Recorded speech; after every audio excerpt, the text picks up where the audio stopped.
The rain hammered against the floor-to-ceiling windows of the Meridian Grand Hotel, like thousands of tiny fists demanding entry.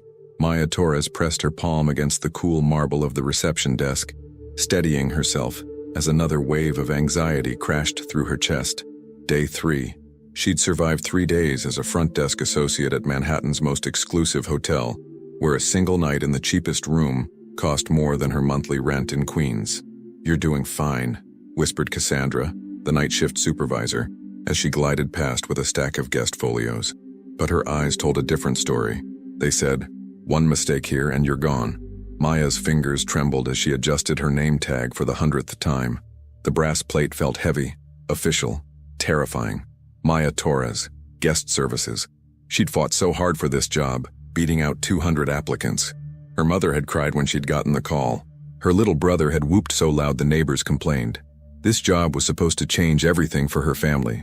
The lobby stretched before her like a cathedral of wealth. Crystal chandeliers cast geometric shadows across Italian marble floors. The air smelled of expensive cologne, fresh orchids, and old money. Maya had spent her entire life looking at places like this from the outside, her nose pressed against the glass of a world she'd never belonged to. "Incoming," hissed Derek, the other rookie, nodding toward the revolving doors. Maya's stomach dropped.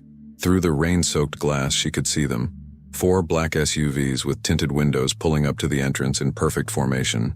The kind of arrival that made security straighten their spines, and the general manager materialize from thin air. She'd been warned about VIP guests during training, but nothing could have prepared her for this. The first bodyguard entered, water dripping from his suit. His eyes swept the lobby with the cold precision of a predator. 2 more followed, creating a human corridor. And then he walked in. Nathan Cole. Maya had seen his face before, of course. Forbes covers, business news segments. That viral clip where he'd eviscerated a reporter who dared ask about his personal life. But seeing him in person was different. He moved through the lobby like a shark through water. Silent, purposeful, absolutely lethal. His charcoal suit probably cost more than her family's car. His face was all sharp angles and controlled fury. The kind of handsome that warned rather than invited. But it was the small figure clinging to his hand that made Maya's breath catch. The boy couldn't have been more than 7 years old. Dark hair falling into eyes that held the same storm gray color as his father's. He wore noise-canceling headphones pushed back on his head, and his free hand clutched a tablet so tightly his knuckles had gone white. There was something about the way he moved. Careful, uncertain, like he was navigating a world that wasn't built for him. Mr. Cole, the general manager, appeared as if summoned by magic. His professional smile stretched tight. "Welcome back to the Meridian Grand. We have your penthouse suite prepared exactly as..." Nathan Cole held up one hand. Silence fell like a guillotine blade. "Where's Montgomery?" His voice was desert dry, used to obedience. "Mr. Montgomery is handling a situation with the ambassador suite, sir. But I assure you we have everything under... I don't deal with substitutes." Nathan's eyes, chips of Arctic ice, swept across the reception desk. They landed on Maya. Held. She felt pinned like a butterfly to a board. "You, come here." Maya's legs moved before her brain engaged. She was vaguely aware of Cassandra's sharp intake of breath, Derek's whispered, "Oh shit," and the general manager's barely concealed panic. Her heels clicked against the marble, each step an eternity. "Yes, Mr. Cole." Her voice came out steadier than she'd expected. Small miracle. Up close, he was even more intimidating. 6'3" of barely leashed power, eyes that could dissect a balance sheet or a soul with equal efficiency. But it was the boy who drew her attention. He'd gone very still, the way children do when they're trying to become invisible. "My son needs to use the restroom. Where's the nearest one?" Nathan's tone suggested this was a test she was destined to fail. Maya opened her mouth to answer, then noticed something that made her pause. The boy wasn't looking at his father. He was staring at the floor, his jaw clenched, one hand moving in small, repetitive gestures against his thigh. She'd seen that before. Her cousin Emma used to do the same thing when she was overwhelmed. The realization hit like lightning. Without thinking, Maya crouched down to the boy's eye level. She could feel Nathan Cole's attention sharpen dangerously, but she didn't look up. Instead, she lifted her hands and signed, "Hi, my name is Maya. What's yours?" The effect was instantaneous. The boy's head snapped up. His eyes, those incredible storm gray eyes, went wide with shock, then something that looked dangerously close to hope. His hands flew up, fingers dancing. Ethan. I'm Ethan. Maya smiled, a genuine smile that cracked through her nervousness. Nice to meet you, Ethan. The bathroom is right over there, she signed, pointing to a discreet door near the concierge desk. Would you like me to show you? Ethan's hands moved quickly, excitedly. You know sign language? Nobody here ever knows sign language. Can you tell my dad I don't need to go? He always thinks I need to go, but I just wanted to see the big lights. Maya couldn't help but laugh. She stood, finally meeting Nathan Cole's gaze. The expression on his face was unreadable, somewhere between shock, suspicion, and something else entirely, something almost vulnerable. He says he doesn't need the restroom, Mr. Cole. He just wanted to see the chandeliers. The silence that followed could have shattered glass. Nathan Cole stared at her like she'd just performed an impossible magic trick. Behind him, the bodyguards exchanged glances. The general manager looked like he might faint. Even the ambient noise of the lobby seemed to pause, waiting. You. Nathan's voice came out rough, unfamiliar. You know ASL? Yes, sir. My cousin is deaf. I've been signing since I was 12. Something shifted in Nathan Cole's expression. The ice cracked, just for a second, revealing something raw underneath. He looked down at his son, who was now bouncing on his toes, hands moving rapidly as he signed to Maya about the huge, sparkly things hanging from the ceiling. How long have you worked here? Nathan asked, his tone completely different now, almost gentle. 3 days, sir. A ghost of something, amusement, respect, flickered across his face. 3 days. Yes, sir. Nathan crouched down beside his son. His hands moved, signing. Ethan, this is Maya. She's going to help us check in. Can you show her your good manners? Ethan nodded enthusiastically and signed to Maya. It's very nice to meet you. Thank you for talking to me like a real person. The words hit Maya square in the chest. Thank you for talking to me like a real person. How many people had failed to do that? How many had looked through this bright, brilliant child because they couldn't be bothered to see him? The pleasure is all mine. Maya signed back, meaning every word. When she looked up, Nathan Cole was watching her with an intensity that made her skin prickle. It wasn't attraction. At least she didn't think it was. It was something more complicated. Calculation mixed with desperation, mixed with the dawning realization that he'd just found something unexpected. Ms. Torres, he said, reading her name tag. I'll need you to personally handle all communication with my son during our stay. Clear your schedule, you work for me now. Sir, Maya glanced at the general manager who was nodding so vigorously she worried about his neck. I'm just a front desk associate. I don't know if... I'm not asking. Nathan's voice had returned to its usual diamond-hard edge. I'm informing you. Your salary will be tripled for the duration of our stay. Consider it hazard pay. Hazard pay? What the hell did that mean? But before Maya could ask, Ethan tugged on her sleeve. His hands moved urgently. Are you really going to stay? Please stay. Nobody ever stays who can talk to me. Maya looked into those hopeful eyes and felt her world tilt on its axis. She had no idea what she was agreeing to. No idea that this moment, this simple act of kindness, would drag her into a world of corporate warfare, deadly threats, and moral choices that would test everything she believed about herself.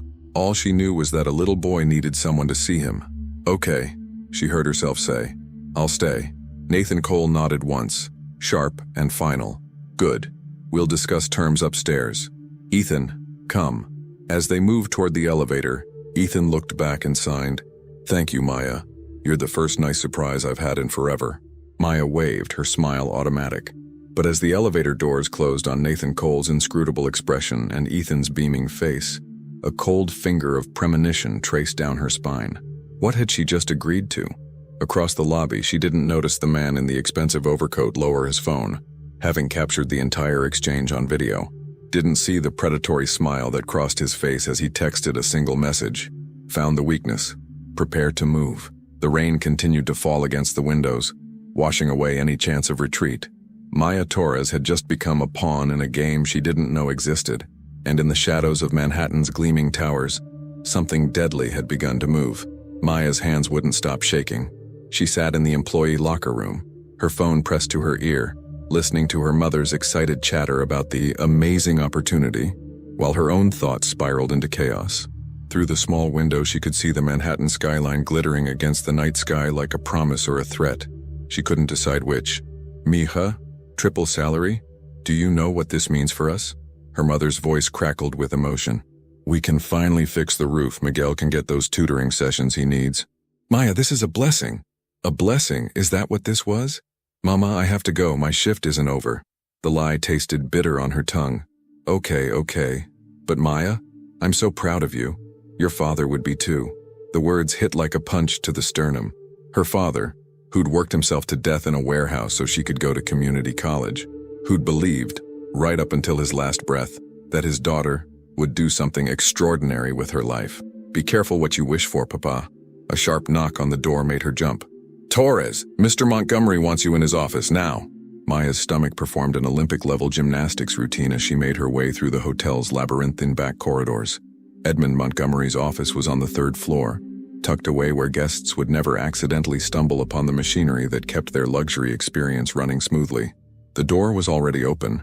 Montgomery sat behind his desk like a judge at sentencing, his silver hair immaculate, his expression carved from granite.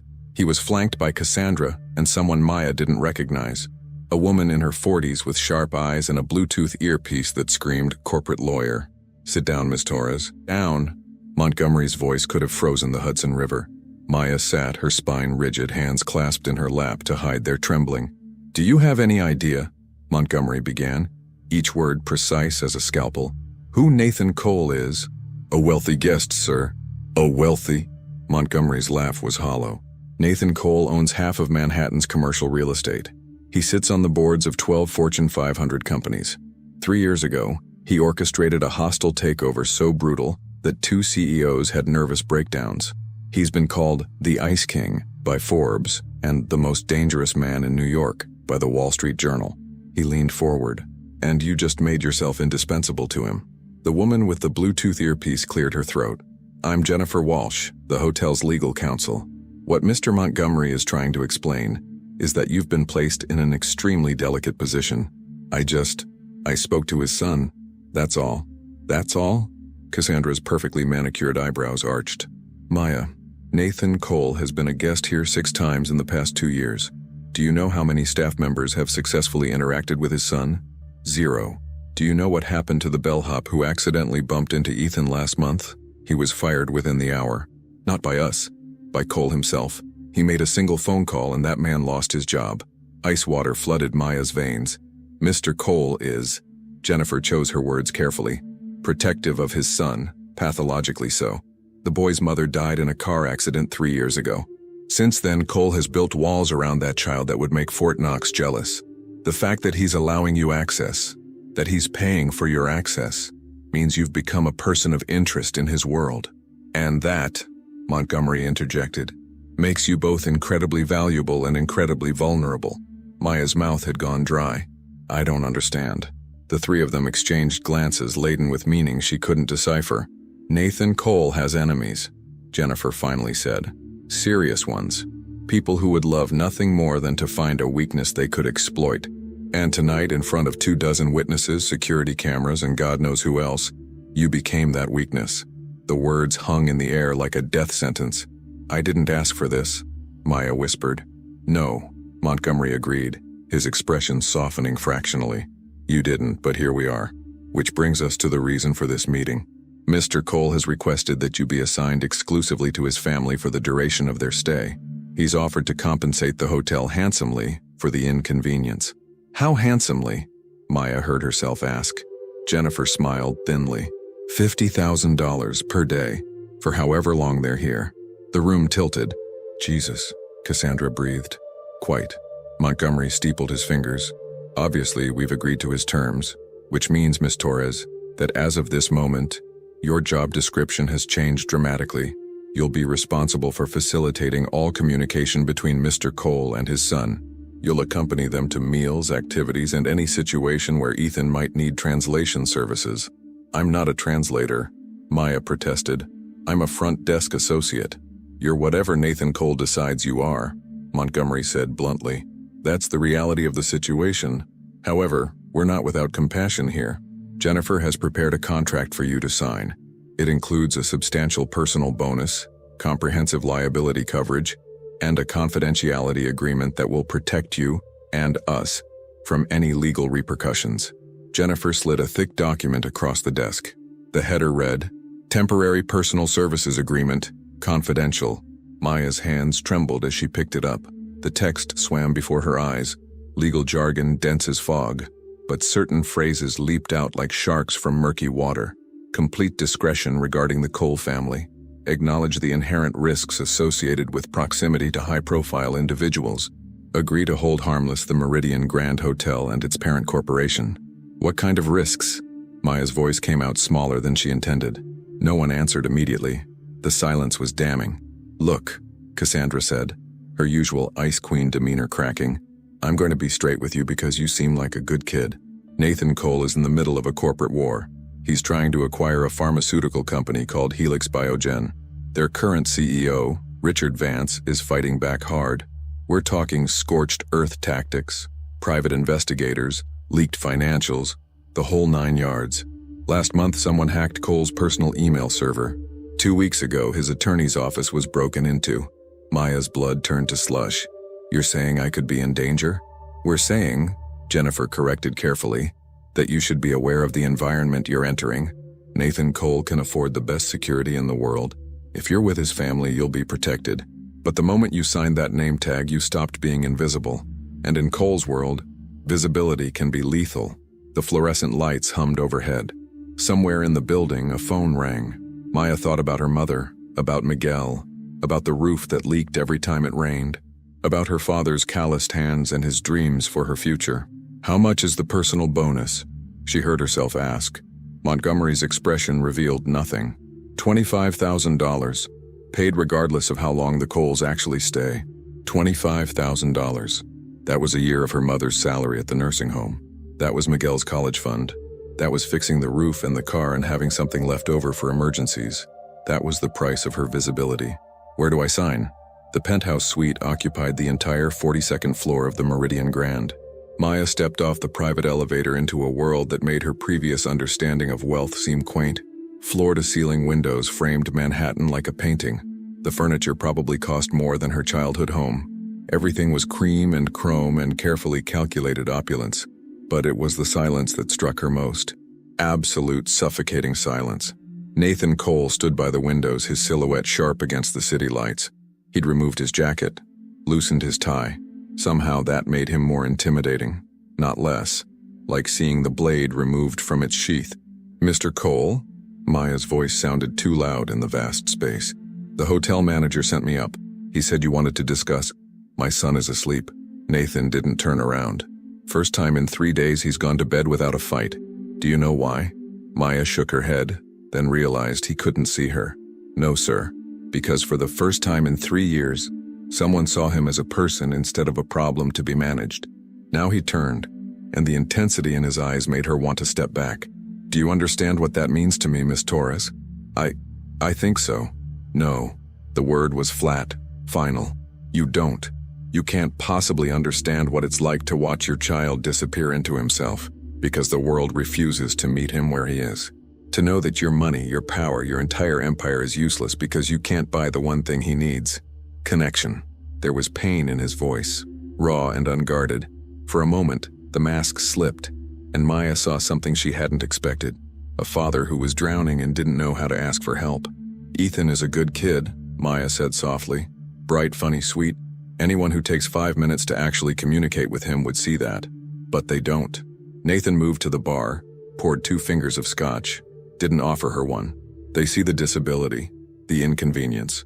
They see my son as something broken that needs fixing. He took a long drink. His mother understood him. She learned ASL when we got the diagnosis. She fought the school district, the therapists, everyone who wanted to treat Ethan like he was less than. And then she died and his voice cracked just barely. I couldn't be what he needed. Maya didn't know what to say. This brutal honesty from a man famous for never showing weakness felt like a gift and a weapon simultaneously. I need you to understand something, Nathan continued, his tone hardening back into business mode. This isn't charity. I'm not hiring you out of the goodness of my heart. You're providing a service and I'm compensating you for it. During my stay, you'll be available whenever Ethan needs you. You'll help him feel safe, understood, valued. In return, you'll be paid extremely well. I signed the contract, Maya said. Good. Then let's discuss the reality of the situation. Nathan set down his glass with a soft clink. You met with the hotel management. They told you I have enemies. Yes. What they didn't tell you is that some of those enemies are willing to cross lines that most people consider sacred. They've already tried hacking, surveillance, bribery. It's only a matter of time before they escalate to more direct methods. The temperature in the room seemed to drop 10 degrees. "You're saying someone might try to hurt Ethan?" Maya's voice came out as a whisper. "I'm saying that anyone close to my son becomes a potential target or tool, which is why, starting tomorrow, you'll have a security detail assigned to you. Not just when you're with us all the time, they'll be discreet, but they'll be there." "Mr. Cole, I don't need—" "Yes, you do." His eyes burned into hers.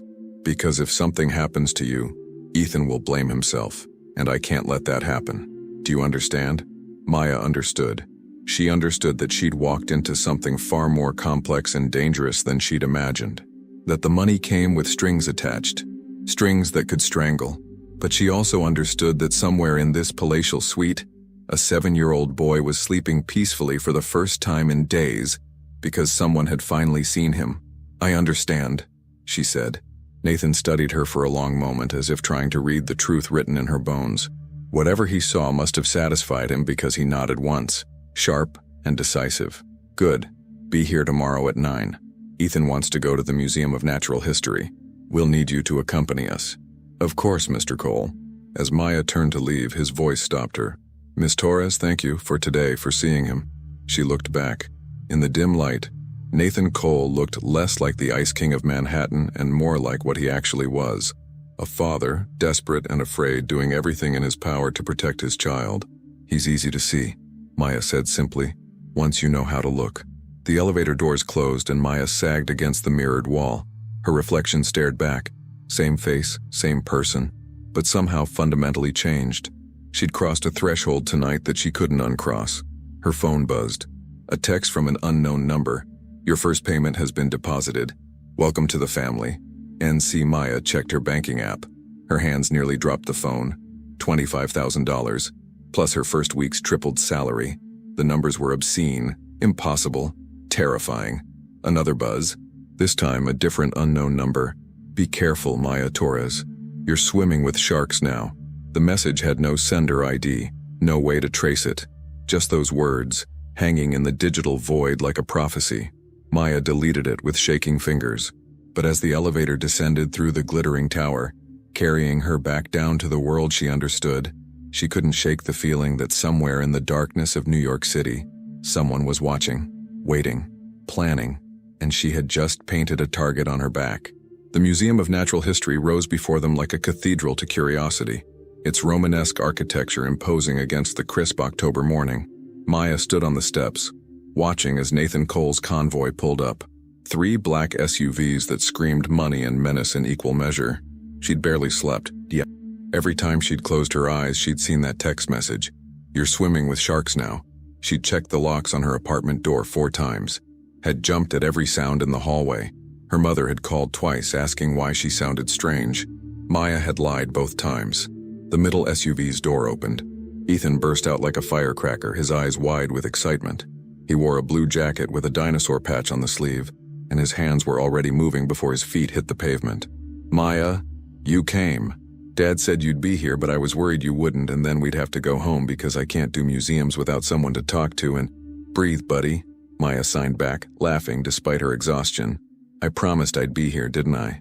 I always keep my promises." Nathan emerged next, sunglasses hiding his eyes, but the tension in his jaw was visible. 2 men in suits followed. Not hotel security. These were different. Military bearing, eyes that never stopped moving, hands that stayed close to concealed weapons. "Miss Torres."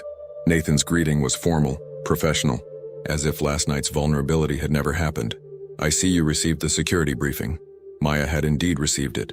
A text at 6 a.m. with detailed instructions. Stay within 10 feet of the family at all times. Don't accept food or drinks from strangers.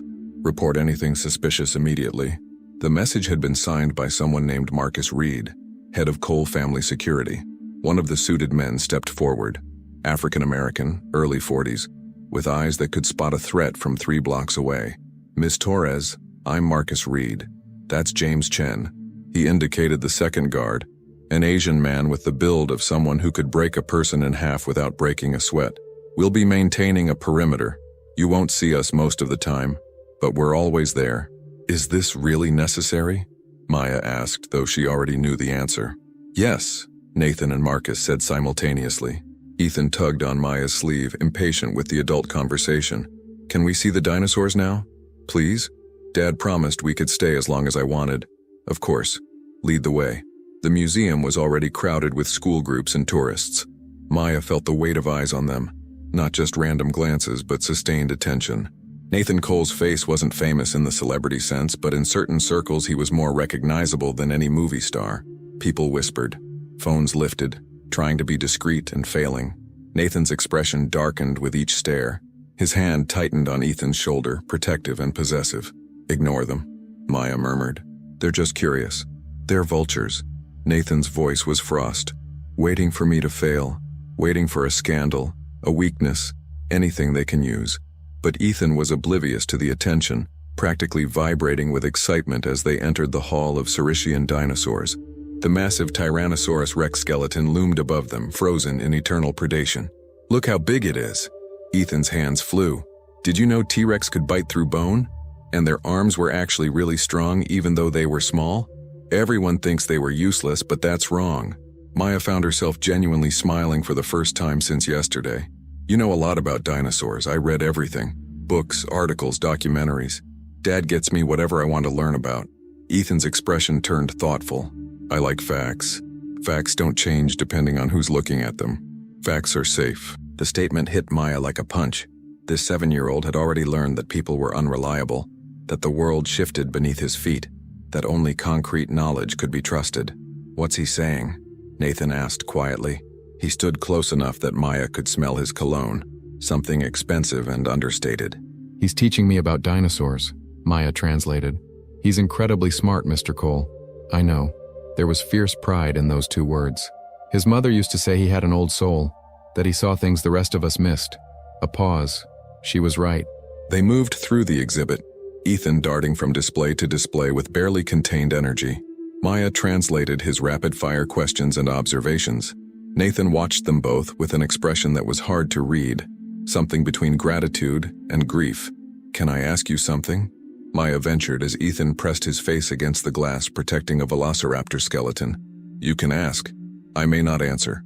Fair enough. Why now? You said Ethan has been struggling for 3 years. Why wait until now to find someone who can communicate with him? Nathan's jaw tightened. For a moment, Maya thought he wouldn't respond. Then, because I didn't realize how bad it had gotten. I've been distracted, building the company, managing acquisitions, fighting battles I thought mattered. His voice dropped to something raw. Last month, Ethan's therapist told me he'd stopped trying to communicate at all, just sat in session staring at nothing. She said he was disappearing into himself, and if something didn't change soon. He didn't finish the sentence. Didn't need to. Mr. Cole, Nathan, when we're alone, call me Nathan. Nathan, Maya corrected, the name feeling strange on her tongue. You're here now, that's what matters. Ethan knows you're trying. Trying isn't enough. Results matter. Outcomes matter. I don't accept failure in business, and I won't accept it with my son. The statement was so quintessentially Nathan Cole, turning fatherhood into another hostile takeover, another problem to solve through sheer force of will, that Maya almost laughed. Almost. A commotion near the museum entrance made Marcus materialize at Nathan's elbow. Sir, we have a situation. Maya's blood turned to ice water. What kind of situation? Nathan's voice dropped into command mode. Press. Someone tipped them off that you were here. There's a crowd forming at the main entrance. Nathan swore under his breath. How many? At least 30. Growing by the minute. Ethan, sensing the tension, looked up from his dinosaur. His hands moved nervously. What's wrong? Are we leaving? No. Nathan signed back firmly. We're staying.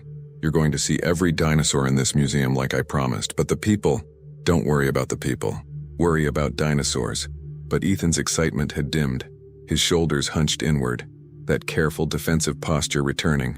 Maya recognized it, the physical manifestation of a child making himself smaller, trying to disappear. I have an idea, Maya said suddenly. Marcus, is there a staff entrance we can use? Several, but they'll figure it out eventually.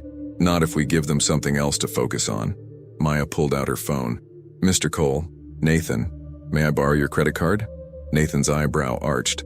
Explain. Museum gift shop. We buy Ethan a dinosaur costume from the kids section. Hat, tail, the whole thing. He becomes just another excited kid at the museum. Nobody's looking for a child in a T-Rex costume. For the first time since Maya had met him, Nathan Cole smiled. Really smiled. It transformed his entire face, erasing years and revealing the man he might have been without the armor. That's either brilliant or insane. Can it be both? 20 minutes later, Ethan was practically unrecognizable.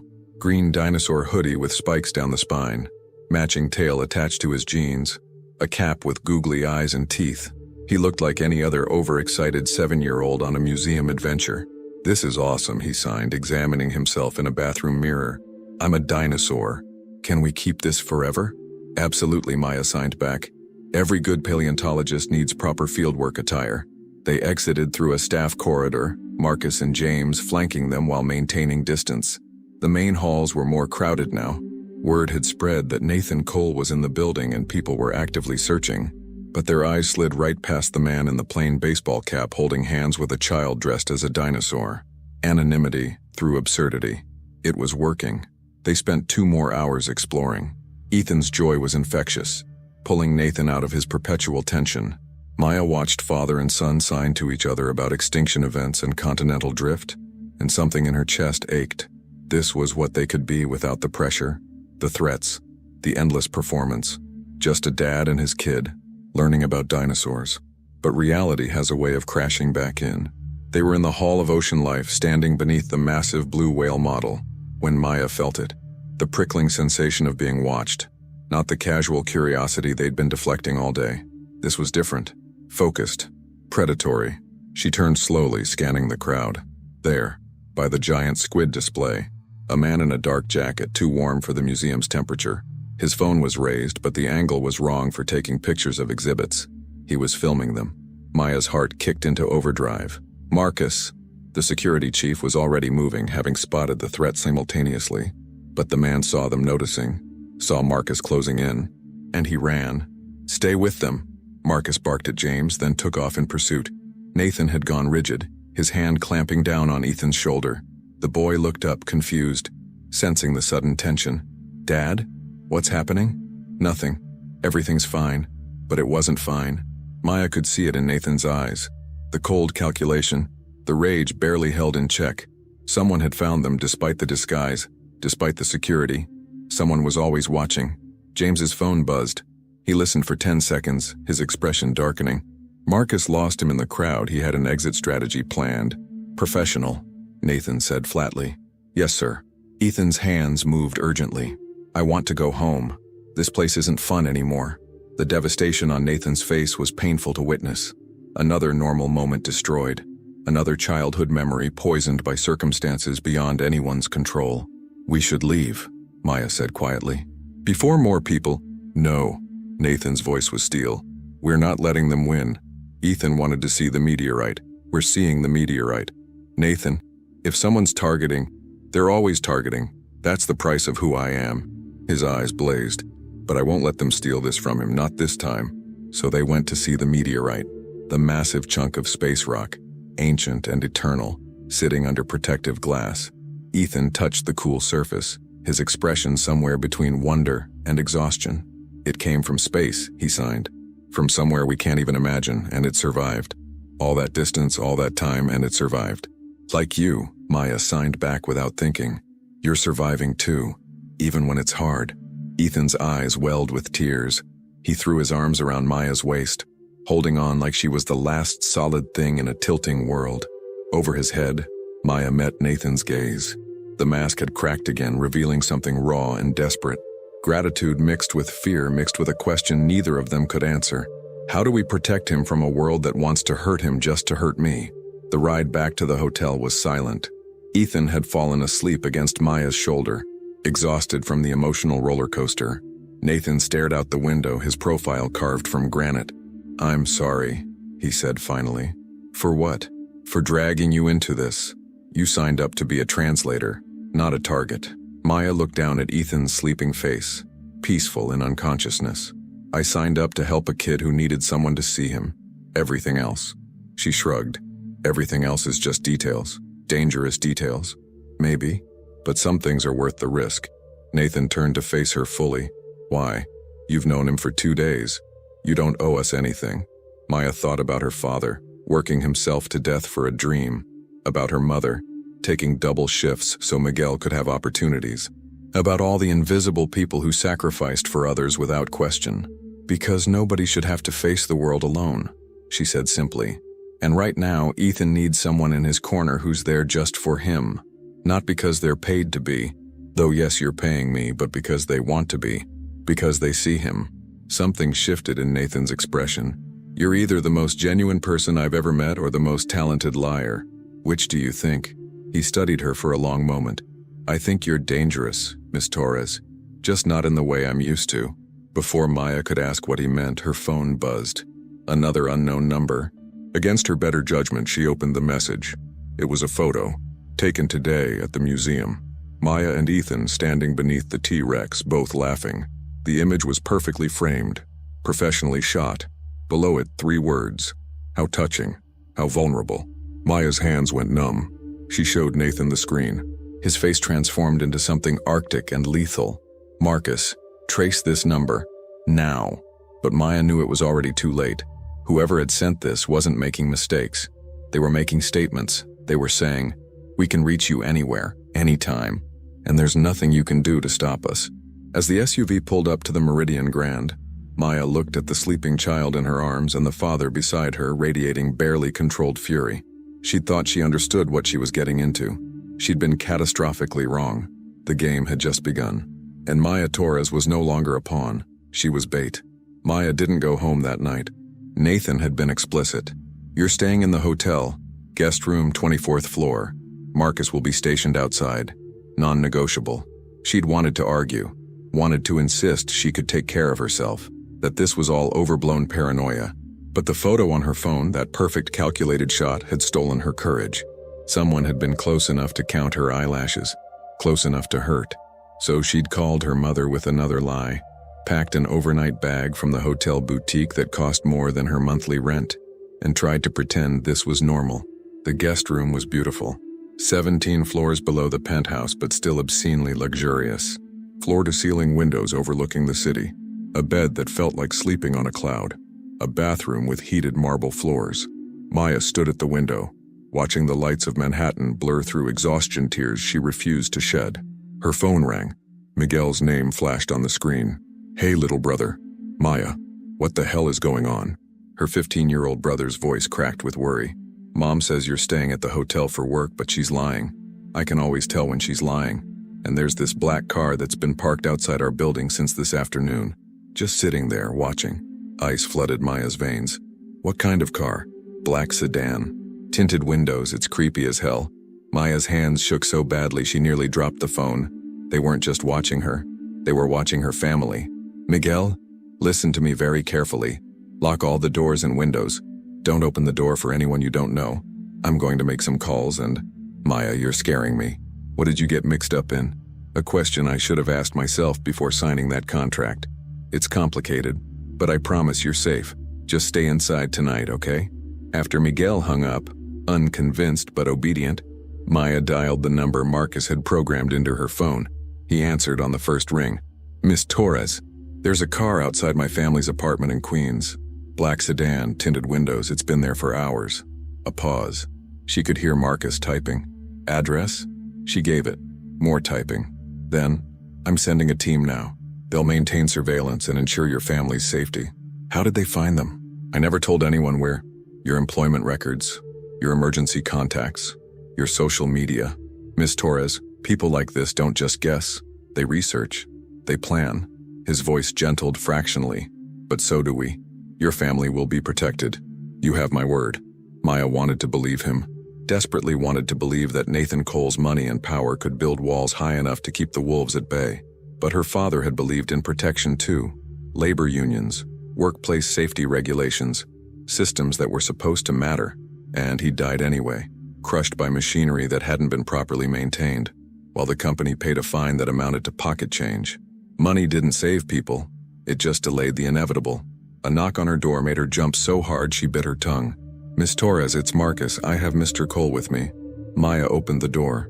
Nathan stood in the hallway, still dressed in the clothes from the museum but somehow looking more disheveled than she'd ever seen him. His hair was mussed like he'd been running his hands through it. His tie was gone.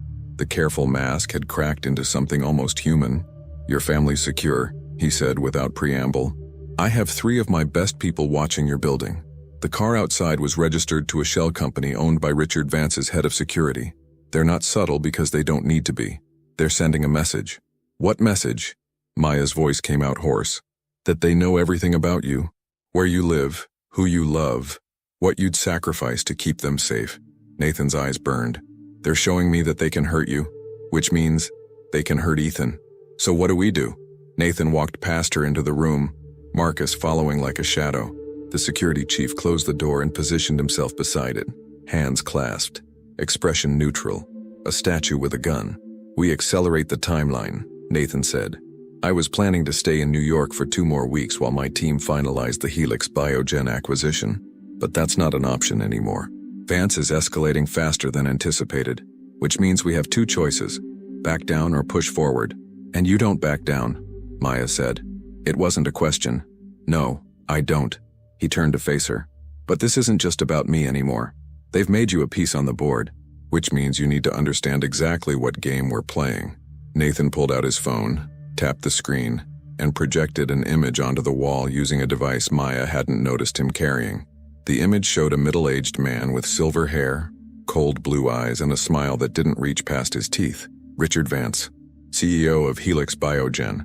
On paper, he's a respectable businessman, philanthropist, sits on the board of 3 charities, donated millions to cancer research. Nathan's voice dripped acid. In reality, he's been systematically cooking his company's books for 5 years, inflating drug trial results, bribing FDA officials. Helix has a medication in development that they claim will revolutionize diabetes treatment. The trial data they've released is miraculous. Too miraculous. Maya's stomach churned. "You're saying it doesn't work?" "I'm saying it's dangerous. My researchers have found evidence that the drug causes liver failure in 15% of test subjects. But that data was buried, hidden in falsified reports and destroyed evidence." Nathan's hands clenched into fists. "If that medication goes to market, thousands of people will die, and Vance will make billions doing it. So you're trying to buy the company to stop him. I'm trying to buy the company to expose him, to tear down everything he's built and make sure he never practices medicine or business again." Nathan's expression could have flash-frozen hell. "But I need concrete proof, documentation, whistleblowers, evidence that will hold up in court and the press. I'm close, so close I can taste it, which is why Vance is getting desperate." Marcus spoke for the first time. 3 days ago, one of our investigators in Boston was hospitalized. Car accident, brake lines cut. He survived, but the files he was carrying didn't. 2 days ago, Nathan continued, my attorney's office was raided by men posing as federal agents. They took computers, hard drives, anything that might contain information about the acquisition. And yesterday, Marcus finished grimly, they found you. The pieces clicked together with nauseating clarity. They're not trying to hurt me. They're using me to distract you, to divide your attention between protecting your son and pursuing the acquisition. Yes, Nathan's jaw tightened, which is exactly why we're not going to let them. He pulled up another image. This one showed a coastal estate, massive and isolated, perched on cliffs overlooking dark water. This is my home in Maine. 40 acres, private beach, security system that makes Fort Knox look like a convenience store. Tomorrow morning, we're flying there. You, me, Ethan, and enough security to repel a small army. Maya's heart hammered. For how long? However long it takes. My team will continue working the acquisition from there. Vance will think he's won, that he's successfully driven me into hiding. That's when he'll make mistakes, get careless. And when he does, we'll be ready. You're using yourself as bait, Maya realized. You're making him think you're weak. Nathan's smile was all teeth and no warmth. I'm making him overconfident, there's a difference. Marcus cleared his throat. Miss Torres, you should know that accepting this arrangement means leaving your life in New York for an indefinite period. No contact with friends or family except through secure channels monitored by our team. No social media, no public appearances.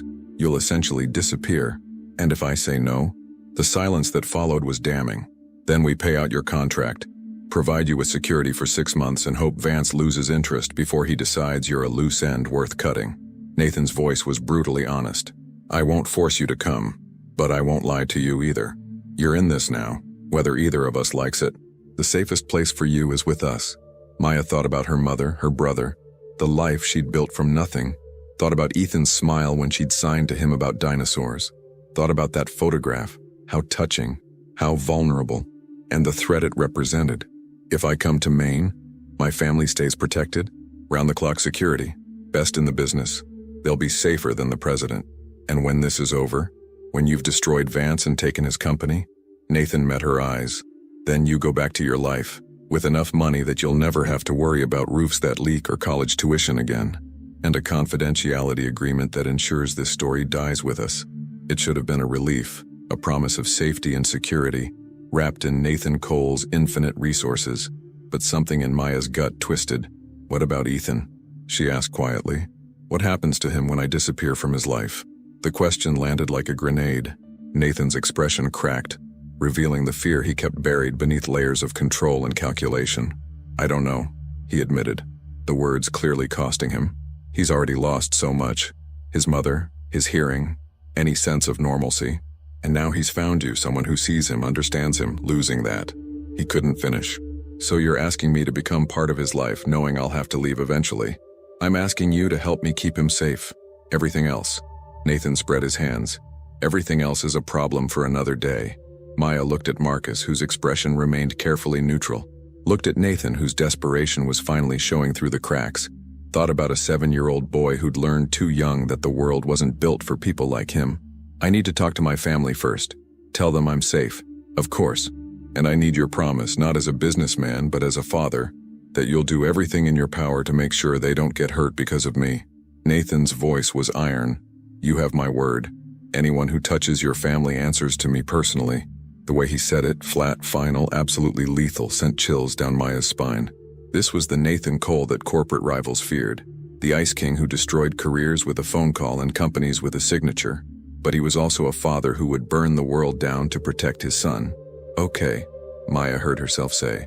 I'll come to Maine. The next morning arrived too quickly. Maya had barely slept, her dreams full of dark cars and invisible threats. At 5 a.m., Marcus knocked on her door with coffee and a briefing packet. We leave at 7, private airfield in New Jersey. Flight time is 90 minutes. Once we're in Maine, you won't have access to regular communication channels. Everything goes through encrypted channels monitored by our team. What about my job here, the hotel? Already handled. As far as anyone knows, you've taken a sudden leave of absence for a family emergency.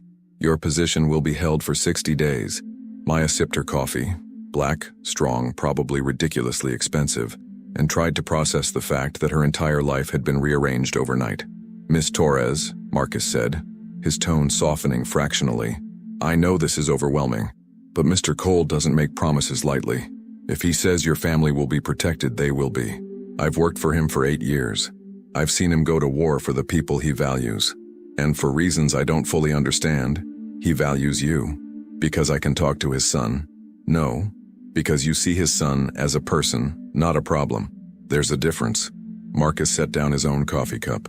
Nathan Cole is many things. Ruthless, calculating, sometimes cruel. But everything he does for Ethan.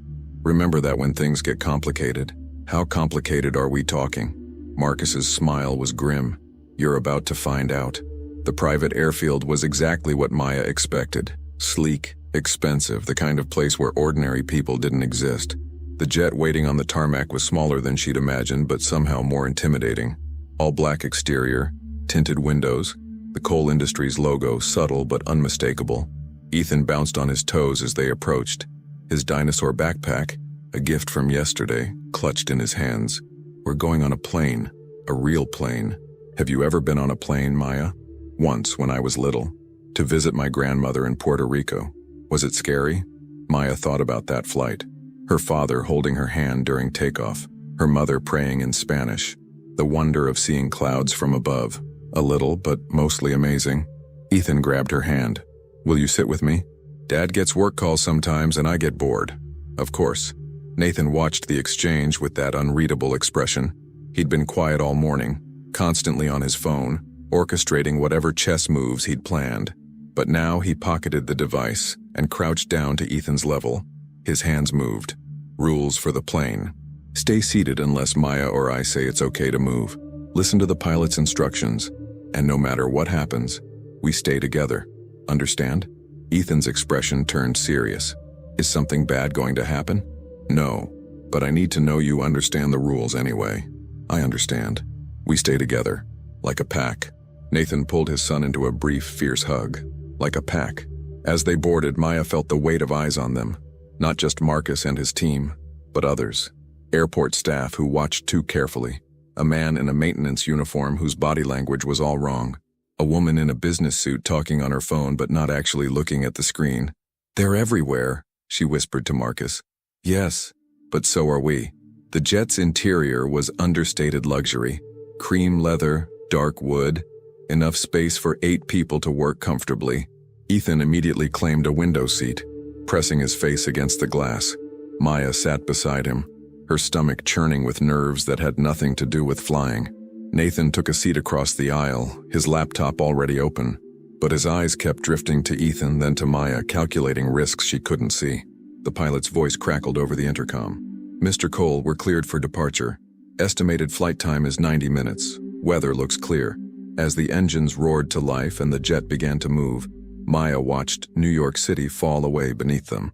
Somewhere down there, her mother was waking up for her morning shift. Miguel was getting ready for school, probably still worried about his sister. Her life, her real life, was disappearing below the clouds. What are you thinking about? Ethan signed. Maya forced a smile. Just wondering what Maine is like. Dad says there are woods and ocean and rocks. He says it's quiet, not like the city. Does that make you happy or sad? Ethan considered this seriously. Both. I like quiet, but quiet means alone, and I don't like alone. Maya's heart cracked. You're not alone. You have your dad, and you have me. For how long? The question, so innocent, so devastating, stole Maya's breath. How could she promise this child anything when she didn't know what tomorrow looked like? For as long as you need me, she signed, hoping it wasn't a lie. Ethan smiled and returned to watching the clouds. Across the aisle, Nathan had abandoned his laptop. He was staring at Maya with an intensity that made her skin prickle. She met his gaze and something passed between them. An understanding, a recognition of the impossible situation they'd created. They were 3 people running from threats they couldn't see, toward a future they couldn't predict, bound together by circumstances that should never have intersected. And somewhere below, in the city that never slept, Richard Vance was making his next move. The war had begun, and Maya Torres was no longer watching from the sidelines. She was on the battlefield. Maine hit Maya like a physical force, cold, wild, beautiful in a way that made her chest ache.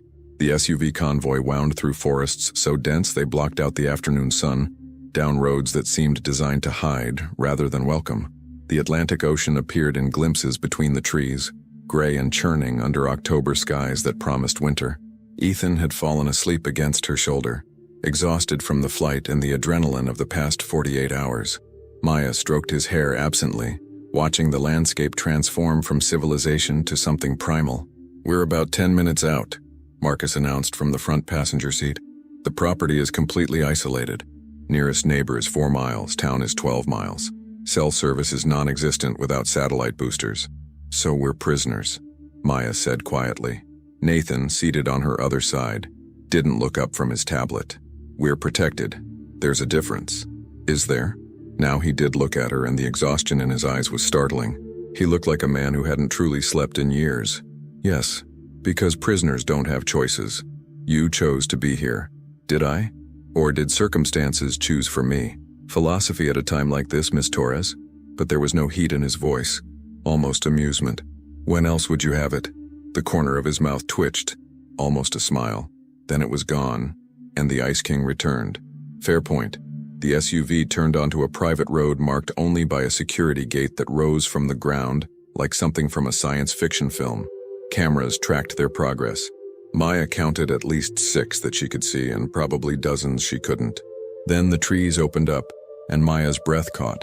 The house, though house, felt inadequate, perched on a cliff overlooking the Atlantic like a ship's prow cutting through waves.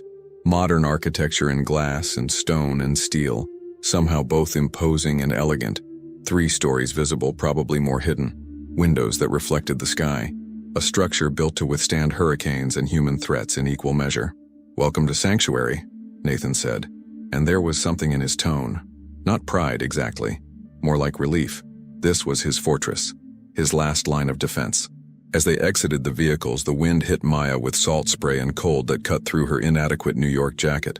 The ocean roared below, waves crashing against rocks that had stood for millennia. The air tasted like storms and secrets. Ethan woke, rubbing his eyes. His hands moved groggily. "Are we here? Is this Dad's secret house? This is it. What do you think? It looks like where a superhero would live, or a villain. I can't decide which." Maya laughed despite everything. Maybe both. Nathan had already moved toward the house, his phone to his ear, his posture screaming urgency. Marcus organized the security team with military precision. 4 guards establishing a perimeter, 2 unpacking equipment, 1 already on the roof with what looked like very sophisticated surveillance gear. Miss Torres, a woman, appeared in the doorway, early 60s, silver hair pulled back, wearing jeans and a flannel shirt that somehow looked elegant on her. "I'm Catherine Walsh. I manage the property. Mr. Cole asked me to show you and Ethan to your rooms while he handles business. Welcome to Sanctuary." Catherine's handshake was firm, her eyes kind but assessing. This was someone who'd seen things, knew things, and had made peace with the world Nathan Cole inhabited. Inside, the house was even more impressive. Soaring ceilings, windows that made the ocean feel like part of the living room, furniture that balanced comfort and style. But it was the details that caught Maya's attention. The reinforced doors, the security panels disguised as artwork, the way every room had multiple exits. This wasn't just a home. It was a panic room disguised as luxury. "Your suite is on the 2nd floor," Catherine said, leading them up floating stairs that seemed to defy physics. "Mr. Cole's rooms are on the 3rd floor. Ethan's room connects to yours through a shared bathroom if that's acceptable. Is it okay if our rooms are connected?" Maya signed to Ethan. "So we can talk through the bathroom if you need me?" Ethan's face lit up. "Really? Like a secret passage?" "Exactly like that." Catherine smiled, understanding passing between her and Maya without words. "I'll show you Ethan's room first." It was perfect. Windows overlooking the ocean, a bed shaped like a boat, bookshelves already stocked with texts about dinosaurs, space, marine biology, a desk with a computer that probably cost more than Maya's car. And everywhere, were small touches that screamed someone had actually thought about what a deaf 7-year-old would need. Visual alert systems for doorbells and alarms. A tablet mounted on the wall displaying the house's security camera feeds so he could see who was approaching. Sign language alphabet posters framed like art. "Someone really thought about you," Maya signed. "Dad did this?" "I think so." Ethan ran his hands over the dinosaur bedspread, the boat-shaped headboard, his expression complicated. "He never comes here. He says it reminds him too much of Mom, but he kept my room ready anyway." The statement hit Maya like a freight train. Nathan Cole, who could barely express emotion, who ruled his empire with calculated cruelty, had maintained a perfect sanctuary for his son in a house he couldn't bear to visit. "Your room is through here," Catherine said gently, opening the connecting bathroom door. Maya's suite was smaller than Ethan's, but no less thoughtful. Ocean views, comfortable furniture, a bathroom with a tub big enough to swim in, and on the desk, a laptop, tablet, and a handwritten note in sharp masculine script, all communications monitored for security. "Your family has been updated on your location. Generally, they know you're safe, not where you are specifically. Marcus will brief you on protocols at 1800 hours. Make yourself at home. NC, make herself at home. In a fortress on a cliff, running from corporate assassins, responsible for a traumatized child. Sure, home. Dinner is at 6, Catherine said. Casual dress. Mr. Cole usually works through meals, but I suspect tonight he'll make an exception." Her eyes held understanding. "You're good for the boy. And maybe for Nathan too, though he'd never admit it." After Catherine left, Maya stood at the window, watching the ocean rage against the rocks. Her phone buzzed. A message from her mother on the encrypted app Marcus had installed. "Mija, the men watching our building are nice. One of them helped Mrs. Rodriguez with her groceries. Miguel thinks they're FBI. I know better. Whatever you're doing, be careful. Te amo." Maya typed back. "Te amo también, mamá. I promise I'm safe." A lie, but a necessary one. A soft knock on the bathroom door. Ethan peeked through, signing, "Can we explore the house?" Dad's still on the phone, and Catherine said, "It's okay if you come with me." "Of course. Lead the way, explorer." The house revealed itself slowly. Catherine's domain. A kitchen that could serve a restaurant, stocked with enough food for a siege. The security room where 4 screens displayed every angle of the property. A library with floor-to-ceiling books and a fireplace that crackled invitingly. A gym that looked like something from a magazine. An indoor pool with windows overlooking the ocean.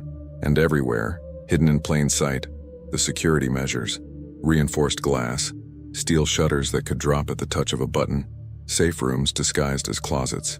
This was a house built by someone who understood that walls couldn't keep out all threats, but they could buy time. They found Nathan in what Catherine called the office, a massive room dominated by windows and technology. 6 monitors displayed financial data, news feeds, security camera footage.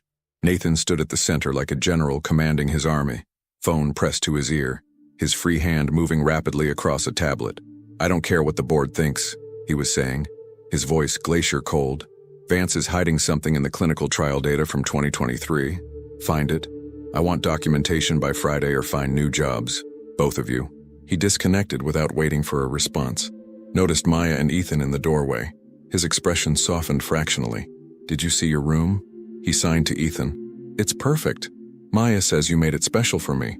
"Of course I did. You're my son. But you never come here because it makes you sad." Nathan's hand stilled. For a moment he looked lost. Then, "Some places hold memories that hurt, but that doesn't mean they're not important. Your mother loved this house. She'd want you to be happy here. Are you happy here, Dad?" The question hung in the air like smoke. Nathan's eyes found Maya's, and in them she saw a plea. "Help me. I don't know how to answer that." Maya stepped forward. "I think your dad is working very hard to keep us safe. That's a kind of happiness, knowing the people you love are protected." Ethan considered this seriously. "That makes sense. Like how I'm happy when I have my headphones because they keep bad sounds out. Exactly like that." Nathan's expression shifted. Gratitude mixed with something dangerously close to affection. "Thank you," he said aloud, the words clearly costing him. "You're welcome. Ethan, why don't you go help Catherine set the table for dinner? I need to speak with Miss Torres about security protocols." Once Ethan had bounded off, energy restored by his nap, Nathan's demeanor changed. The vulnerable father vanished, replaced by the corporate strategist. "We have a problem." Of course they did. "What kind?" Nathan pulled up footage on one of his monitors. The screen showed the private airfield where they'd departed from New York. Timestamp, 2 hours ago. A man in a maintenance uniform, the same one Maya had noticed watching too carefully, was photographed getting into a black sedan. The license plate was clearly visible. That car is registered to a security firm that Vance uses for discreet operations. Nathan's fingers flew across the keyboard, pulling up more images. "My team traced the driver to an apartment in Brooklyn, ran his financials. He deposited $15,000 this morning. Cash. No explanation." Maya's stomach dropped. "They know we're in Maine. They know we left New York. Maine is a big state. This property is registered under 3 shell corporations and a trust that would take weeks to unravel. But yes, they know the general area, which means our timeline just accelerated." "Timeline for what?" Nathan turned to face her fully. "I told you I need proof of Vance's criminal activities. I'm close. One of his former researchers, a woman named Dr. Lisa Chen, contacted my team yesterday. She has documentation of falsified trial data, communications proving Vance knew the medication was dangerous, everything we need to bury him. That's good news." "It would be, except Dr. Chen is terrified. She's been in hiding for 3 months. Vance's people have made it clear what happens to whistleblowers. Her apartment was ransacked, her car was vandalized. Someone sent her photographs of her sister's children at school. The casual evil of it made Maya's skin crawl. So what does she need? Protection. And assurance that when she comes forward, Vance won't be able to retaliate." Nathan's jaw tightened. "I'm arranging to meet with her in person. 48 hours from now in Portland, 2 hours from here. You're leaving Sanctuary?" "I'm leaving. You and Ethan are staying here, with Marcus and the full security team." Every instinct Maya had screamed that this was a mistake. "You're making yourself a target. I'm ending this." Nathan's voice was iron. "Every day Vance remains free is another day his medication moves closer to FDA approval. Another day he can hurt people. I won't wait. And if something happens to you, what happens to Ethan?" The question clearly struck a nerve. Nathan's hands clenched into fists. "Nothing will happen to me. I have the best security money can buy. You also have enemies willing to cut brake lines and raid offices. Nathan, this is..." Not your decision. He cut her off, not unkindly. I appreciate your concern, Miss Torres, but I've been playing this game since before you were born. I know the risks, I accept them. Maya wanted to argue, wanted to point out that his confidence might be the very thing that got him killed, but she could see in his eyes that his mind was made up. Nathan Cole didn't back down, didn't compromise, didn't bend. Eventually something would break him. She just prayed it wouldn't be his son's heart. Dinner was surreal. They sat at a table overlooking the ocean as the sun set in shades of purple and gold. Catherine had prepared something that smelled incredible. Fresh fish, roasted vegetables, bread that melted on the tongue. Marcus joined them, along with 2 other security personnel Maya hadn't met yet. Ethan chattered excitedly about the house, the ocean, the books in his room. He seemed lighter here, away from the oppressive weight of New York's expectations. Nathan watched his son with an expression that was almost peaceful. Almost. But Maya could see the tension in his shoulders, the way his eyes kept drifting to his phone, the calculations running behind his gaze. He was already in Portland in his mind, already fighting battles that hadn't yet begun. After dinner, Ethan asked if they could go down to the beach. Nathan hesitated, clearly torn between security concerns and his son's happiness. The beach is secure, Marcus interjected. Motion sensors, cameras, 2 guards on patrol.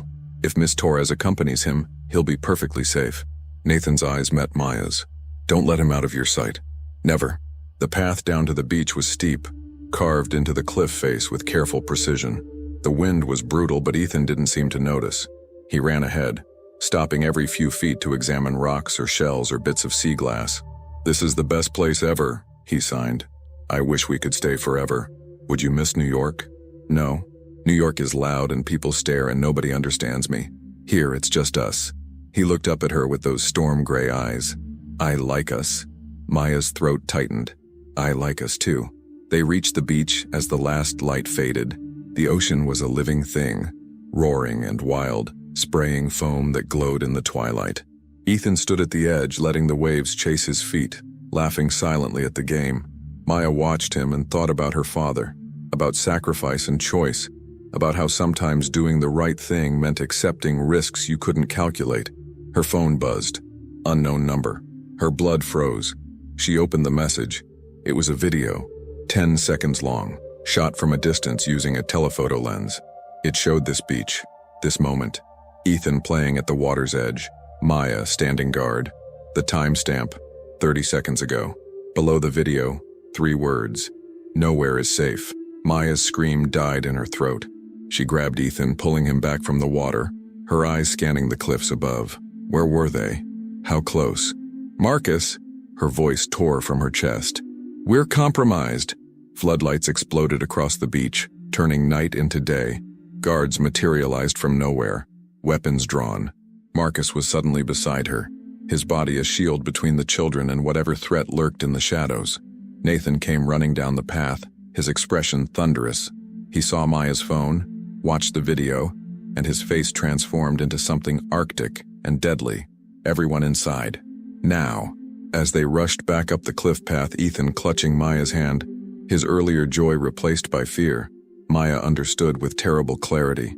Richard Vance wasn't just watching. He was hunting, and Sanctuary's walls wouldn't hold forever. The war room, because that's what Nathan's office had become, hummed with controlled chaos. 3 a.m. The house was on full lockdown. Every entrance sealed, every window monitored, every shadow analyzed by technology that probably cost more than most people's houses. Maya sat in the corner, wrapped in a blanket, watching Nathan pace like a caged predator. Ethan had finally fallen asleep 2 hours ago, exhausted from fear and adrenaline. Catherine sat with him now, armed and alert in ways that made Maya reconsider everything she thought she knew about property managers. Marcus stood at the primary monitor, his team scattered throughout the house like chess pieces. The video had been traced to a burner phone, location triangulated to somewhere in the forest 3 miles out. By the time Nathan's people reached the coordinates, there was nothing, just footprints and a cigarette butt that would take days to DNA test. They're playing with us. Nathan's voice was desert dry, dangerous, showing us they can reach anywhere. That walls don't matter. Or they're desperate, Marcus countered. Making noise because they can't make moves. Sir, the fact that they filmed from 3 miles away means they couldn't get closer. Our security held. This time. Nathan slammed his hand on the desk. What about next time? What about when I'm in Portland meeting Dr. Chen and they decide to strike here? Then they'll deal with me and 12 trained operatives who've handled worse than corporate mercenaries. Marcus's voice was steel. Mr. Cole, you cannot let fear dictate strategy. That's exactly what Vance wants. The two men stared at each other, tension crackling like electricity. Finally, Nathan exhaled, some of the fury draining from his shoulders. You're right. Emotion is weakness.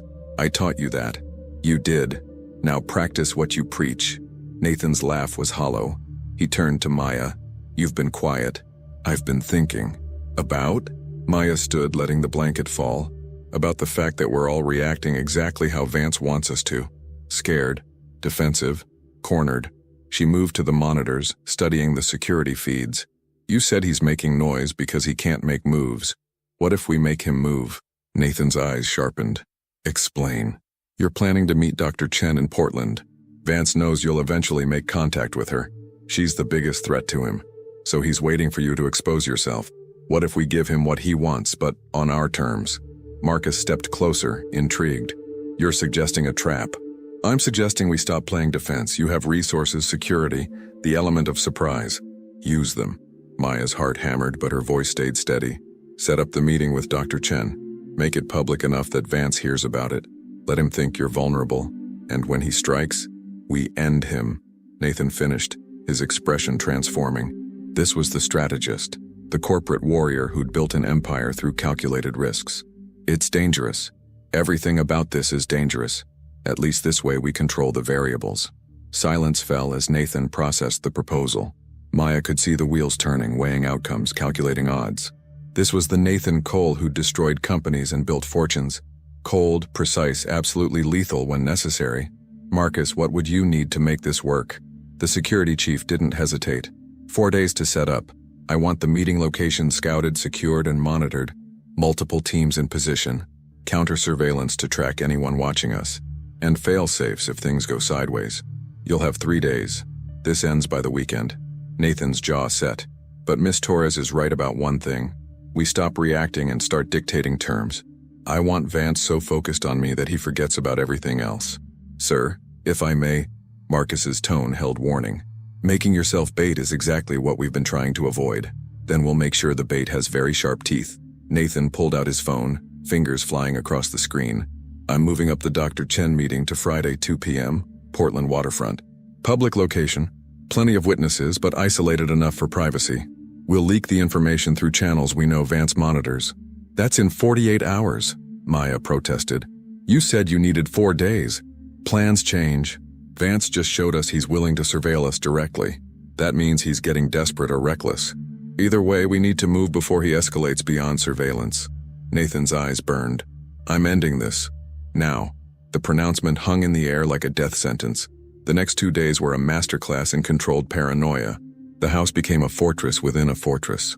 Guards rotated every 6 hours. Food was tested before serving. Every communication was encrypted, rerouted through servers in 3 countries.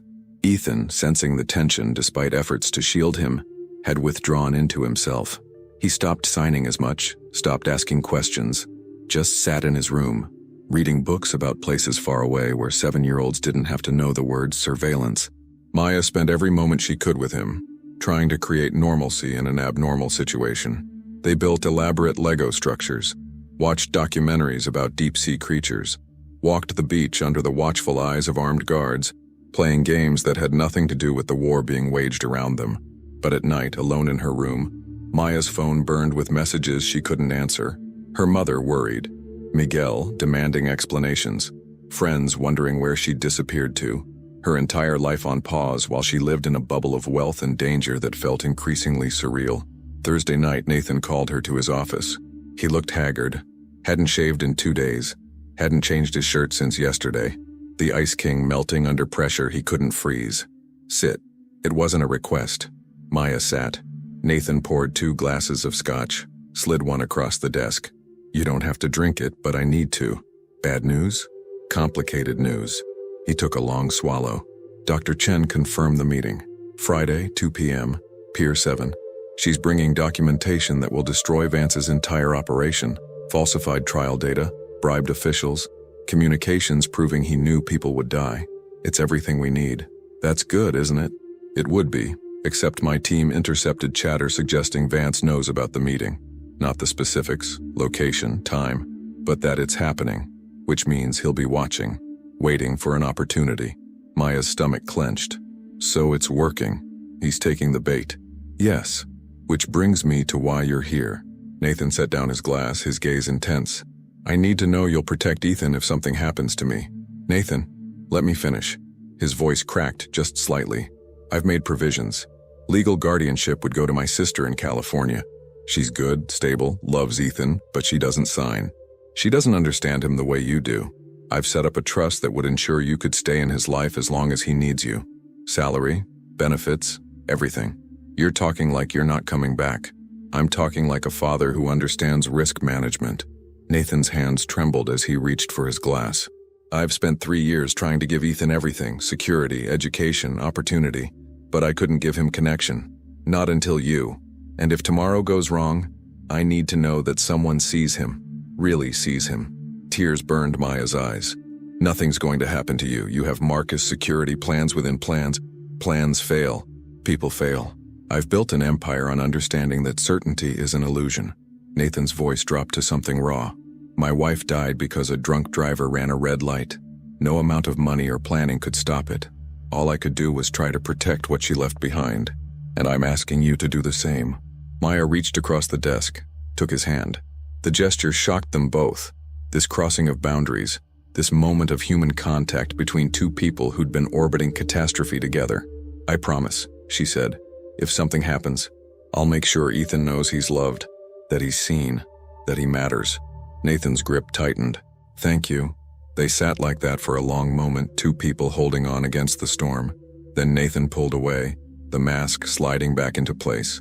Get some sleep. Tomorrow's going to be difficult. As Maya stood to leave, his voice stopped her. Miss Torres? Maya, you're the best thing that's happened to my son in 3 years. Whatever else happens, know that. Maya couldn't speak, could only nod and escape before the tears fell. Friday arrived with autumn sunshine that felt like mockery. Nathan dressed in his armor, designer suit, perfect tie, the Ice King preparing for war. Ethan clung to him at breakfast, signing the same question over and over. When are you coming back? Before dinner, I promise. What if something bad happens? Then Marcus will protect you, and Maya will be here. You're safe, buddy. Always safe. But Ethan's eyes, so much older than 7, said he didn't believe in promises anymore. The convoy left at noon. 3 SUVs, Nathan in the middle vehicle with Marcus and 2 guards. Maya watched from the window as they disappeared down the long driveway, swallowed by trees that suddenly looked more threatening than protective. Catherine appeared beside her. He'll be fine. Nathan Cole is the most paranoid man I've ever met. He doesn't take chances he hasn't calculated 6 ways from Sunday. Then why do I feel like I'm watching someone drive toward a cliff? Because you care. Dangerous thing in this world. Catherine's expression softened. Come on, let's keep Ethan busy. Time moves faster when you're distracted. They spent the afternoon building an elaborate dinosaur habitat in Ethan's room. Legos and imagination. Creating a world where extinction events could be prevented and prehistoric creatures lived happily ever after. Ethan threw himself into the project with desperate focus, trying to build walls against reality. 2 p.m. came and went. Then 3. Maya's phone stayed silent. Catherine checked the security monitors compulsively. The guards on duty moved with heightened awareness, ready for threats that might never come. 3:30. Maya's phone buzzed. Her heart stopped. Marcus. Meeting concluded successfully. Dr. Chen delivered documentation. We have everything we need. En route home. ETA, 5:15 p.m. Relief flooded through her like a drug. She showed Ethan the message, watching his shoulders unknot. Dad's coming home? Yes. See? Before dinner, just like he promised. Ethan's smile could have powered cities. But at 4:15, as the sun began its descent toward the ocean, everything changed. Maya's phone exploded with alerts. Not texts. Emergency notifications from the security system. Then Catherine's radio crackled to life, and the woman's face drained of color. Code red. Repeat, code red. All personnel to defensive positions. What's happening? Maya demanded, pulling Ethan close. Catherine's voice was steady despite the fear in her eyes. The convoy's been engaged. 2 miles from the property. Multiple hostiles. They're fighting their way home. The world tilted. Nathan is alive and fighting, but they're outnumbered. Catherine gripped Maya's shoulders. Listen to me very carefully. Take Ethan to the safe room. 3rd floor, behind the bookshelf in Nathan's bedroom. It's reinforced steel, biometric lock keyed to Ethan's thumbprint. You'll be secure there no matter what happens out here. What about you? I'm prior military, sweetheart. This isn't my first firefight. Catherine pressed a gun into Maya's hands, small, lightweight, terrifying. Safety's on. Point and shoot if you have to. Now go. Keep that boy safe. Maya grabbed Ethan's hand and ran. His face was white with terror, hands moving frantically. What's happening? Where's Dad? He's coming home. We're going somewhere safe until he gets here. Trust me, okay? They burst into Nathan's bedroom. All clean lines and masculine simplicity, smelling faintly of his cologne. Maya found the bookshelf, pressed where Catherine had indicated. It swung open silently, revealing a room straight from a spy movie. Steel walls, ventilation system, monitors showing every angle of the property, supplies for days. She pulled Ethan inside, pressed his thumb to the reader. The door sealed with a hydraulic hiss that sounded like a coffin closing. The monitors showed chaos. Guards taking defensive positions around the house. Vehicles approaching fast up the driveway, but not Nathan's convoy. Different SUVs, black and unmarked. Then gunfire. The sharp crack of it transmitted through speakers Maya didn't know were there.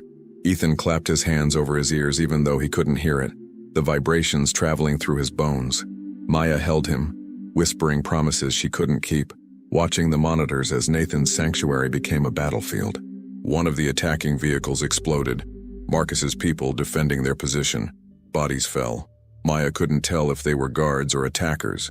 Everything was smoke and violence and the terrible arithmetic of survival. Then, finally, impossibly, Nathan's convoy roared up the driveway. The middle SUV was damaged, window shattered but still moving. It skidded to a stop at the house entrance. The doors flew open. Nathan emerged, blood streaming from a cut above his eye, jacket torn but alive and furious. He moved with Marcus toward the house, returning fire at unseen enemies, every step a declaration of defiance. They made it inside. The attacking vehicles retreated, outgunned and outmaneuvered. The battle, because that's what it had been, an actual firefight, lasted 8 minutes that felt like 8 hours. Then silence. Terrible, ringing silence. Maya's phone buzzed. Nathan. Safe room. Now. Bringing the cavalry. 30 seconds later, heavy footsteps outside the door. Nathan's voice tight with pain. Ethan, it's Dad. I'm with Marcus and James. We're coming in. Maya pressed Ethan's thumb to the reader. The door opened. Nathan fell to his knees, pulling his son into a crushing embrace. Blood smeared Ethan's dinosaur shirt, but neither of them cared. They held each other like drowning men clutching wreckage, wordless and desperate. Are you hurt? Maya asked, moving toward Nathan. Superficial. His voice was rough. They ambushed us 2 miles out. Professional team, military-grade weapons. We fought them off, but barely. He looked up at her and his eyes held something new. Not calculation or control, but raw, unmasked fear. They were trying to kill me, Maya. Not capture, not intimidate. Kill. Did you get Dr. Chen to safety? She's with my legal team in a secure location. The documents are being copied and distributed to every major news outlet and federal agency as we speak. Vance is finished. Nathan's hands shook as he signed to Ethan. We're okay. We're safe now. I promise. You promised you'd be home before dinner. You kept your promise. Ethan's hands moved slowly, tears streaming down his face. You always keep your promises. The trust in those words, absolute, unquestioning, broke something in Nathan. He buried his face in his son's hair, shoulders shaking with sobs he'd probably been holding back for 3 years. Maya looked away, giving them privacy. Marcus stood in the doorway, his expression grim. Miss Torres, you should know, this isn't over. Vance is done, but desperate men do desperate things. Until he's arrested, until his entire operation is dismantled, we're still targets. How long? Days. Maybe a week. Federal prosecutors are already moving, but these things take time. So we stay here in the fortress, until the walls aren't necessary anymore. Marcus's voice gentled. You did good today, keeping the boy safe. That's all that matters. But as Maya watched Nathan hold his son, both of them shaking with relief and residual fear, she wondered if any of them would ever truly feel safe again. Some walls were visible, steel and stone and security systems. Others were invisible, built from trauma and fear, and the terrible knowledge that the world was dangerous in ways most people never had to understand. And those walls, Maya knew, took years to dismantle. Epilogue. 6 months later, spring came to Manhattan like a promise.